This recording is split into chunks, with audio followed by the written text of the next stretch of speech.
Atos est un groupe stratégique français dont les activités se déploient dans nombre de nos services publics. Que ce soit la gestion du portail des douanes, la gestion des systèmes sécurisés de l'armée ou des centrales nucléaires, ou la production de supercalculateurs.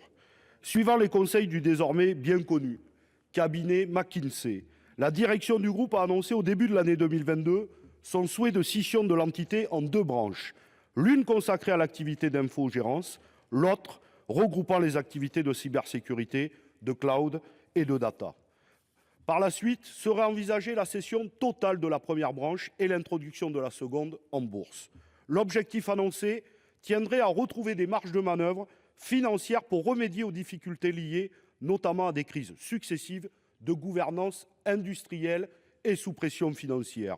En août 2023, se sont ouvertes des discussions pour le moins assez opaques entre Atos et le fonds d'investissement EP Equity Investissement, détenu par Daniel Kretinsky, homme d'affaires tchèque, déjà bien connu pour le rachat du groupe Casino ou de médias nationaux avec le soutien du gouvernement.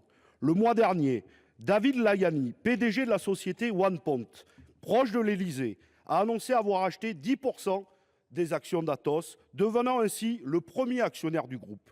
Il s'est déclaré favorable aux préconisations du cabinet McKinsey. Le dossier est suivi exclusivement par l'Élysée, alors que cette situation intéresse la représentation nationale, puisqu'elle est au cœur des enjeux de souveraineté industrielle et numérique.